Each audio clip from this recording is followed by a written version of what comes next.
Here I am going live again. Here I am, Kristen from the Island Free Library, bringing you Frankenstein Tea, a short story program for adult listeners. Ooh, I just had something in my throat. Oh, shoot. Okay. It is on our YouTube channel. It is being recorded. I am off island visiting with some family today on Thursday when you are seeing this. So I hope you're having a wonderful day, and I hope I'm having a wonderful day. So thanks for being understanding about not always being live and that I record, and special thanks for letting me read from this great book 2 days in a row. Sing to It, Amy Hempel. I'm going to read again. I read from this just a few minutes ago for Wednesday's story, so now I'm recording Thursday's story. This is Sing to It, New Stories, Amy Hempel, published by Scribner in 2019. This short story is called The Correct Grip. A few days after the attack, the wife of the stranger who attacked me called me on the phone. She wanted to know if I was serious about her husband. She said he told her he was having an affair with me. She said she got my number from student services. Your husband broke into my apartment, I said in the uninflected voice that had taken me this far. He threatened me with a knife. Did he use it? His wife asked. He used it to threaten me, I said. Because he used it once on me, she said conversationally. I have a scar on my forehead like a quarter moon. What do you look like? She asked. I told her. I played down my looks, but not so far that she would think that was what I was doing.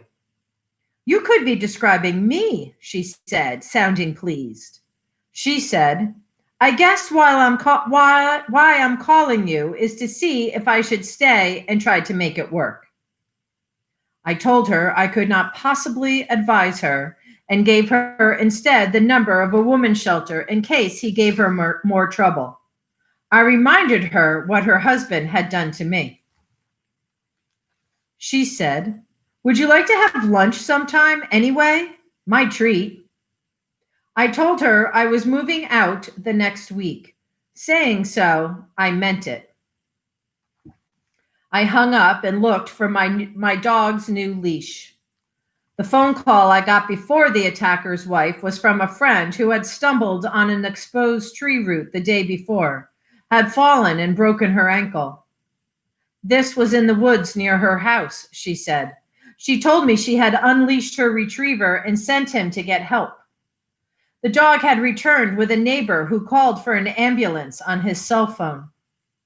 I told her that my dog would have done the same thing for me, only stopping first to knock over trash cans and try to get laid. I was dismayed by my impulse to make fun of rescue, but there is something so convenient about rescue. Yet would I not have been spared if the man who attacked me had been made to drop the knife because my dog had been with me and had pinned him to the ground? I found the new leash and set out to walk my dog in the correct grip. The right thumb goes through the loop in the leather before the right hand doubles over to clutch the extra length. This ensures maximum control and should obviate the need to use the left hand. The correct grip causes the dye in the leather to rub off in the creases of the hand. It strengthens the hand when you form a fist, for when the proverbial pendulum swings the hell back.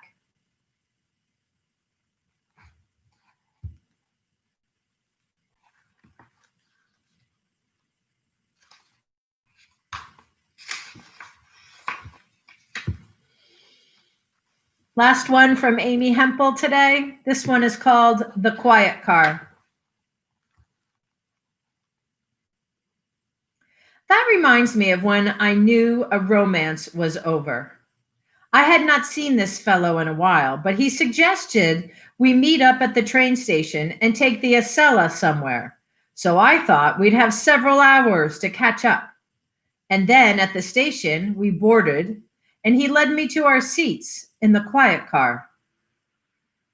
I was glad to have the rented falling down house through the summer. It was a bicycle ride from the beach, and the owner had let me paint the bedroom a grayish green from the Benjamin Moore Serenity collection. The floors were sandy even before I went to the beach. There was no pool, but I still might buy the raft that is a giant vinyl slice of watermelon. The snowbirds are back as of this holiday weekend. Not that they are the ones hurling M80s. The president would have us believe the hurlers of M80s are members of MS-13. Supposedly, this little hamlet is their base. But I have been here nearly a year and have seen no one threatening. I'm the almost retiree who does not go south for the winter. On the mantle, though the fireplace doesn't work, I propped the housewarming present from a friend, a small painting of a house that is on fire. It's a good painting. It's fancy camping here with a refrigerator that freezes food as quickly as the freezer compartment. It can't be fixed, said the repairman, who tried on 4 occasions and then refused to let me pay him. My brother, who owns a bakery in the city, is going to visit next week during a convention. I found that the vegetable drawer is the one part of the refrigerator that will chill instead of freeze. So I will instruct him to keep his butter and cream there. He will examine the failed appliance and ask me if I'd thought to run the adapter for the RL247 through the Omega conductor or the Accurite barometer. It's a running gag that he understands the work of an electrician. I'll say, yeah, the first one. On this holiday weekend, there is a sale on large appliances at Home Depot. I cut the ad out of a circular and sent it to the owner of the house. I bought packets of wildflower and zinnia seeds and sprinkled them around the falling down house. Maybe the rain we can expect tonight will do something about it. Yesterday, where someone had dumped a cat-scratched leather recliner in the weedy, empty lot around the corner, an elderly man was found sitting in the chair, quietly disoriented. The recliner looked like a seat on an Amtrak train, in coach. The man did not seem to know where he was or how he got there, but he was not fearful, just quiet.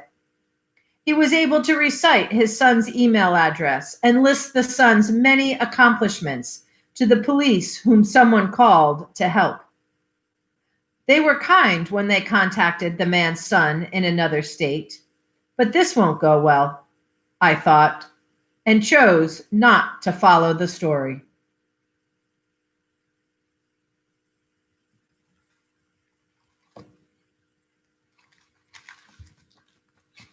So that is Amy Hempel, and today is Wednesday. I've said it now a few times, but I am recording for Thursday.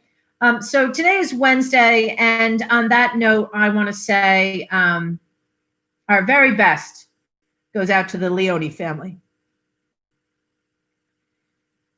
Phew, fire, scary, huh? I'm sorry to have read that line where she sort of, glorifies fire a little. Obviously, that is not what anyone is feeling today.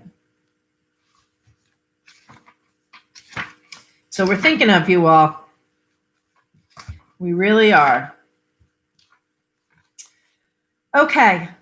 And on that note, my last selection for today. Amy Hempel, Sing to It. This is Sing to It. This story is called Sing to It. And this whole entire collection of books was dedicated to Gloria Vanderbilt Cooper. Okay, title story here, Sing to It by Amy Hempel. At the end, he said, no metaphors.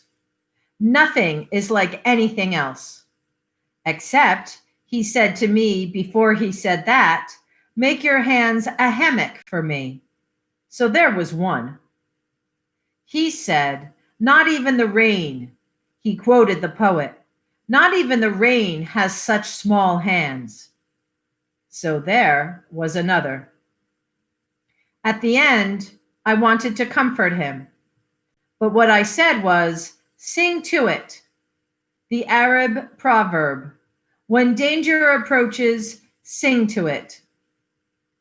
Except I said to him before I said that, no metaphors. No one is like anyone else. And he said, please. So at the end, I made my hands a hammock for him, my arms the trees.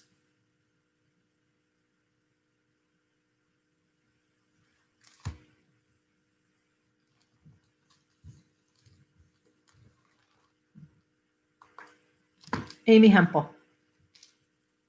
Frankenstein Tea. Thanks for coming.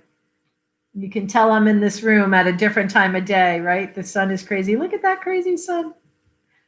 Yesterday when I read, today's Wednesday, right? Yeah, yesterday when I read in here on Tuesday, the sun, I read live, 3:00 and when I normally do, same chair I normally sit in, same background you normally see, but the sun was way over there in front of me, in front of this computer over there.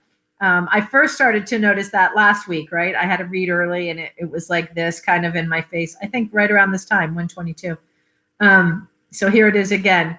But when I read live, that's how you'll be able to tell. I'll be like a human sundial here, or a human something, sun globe, something. All right, stay well. Again, Leones, we're thinking of you.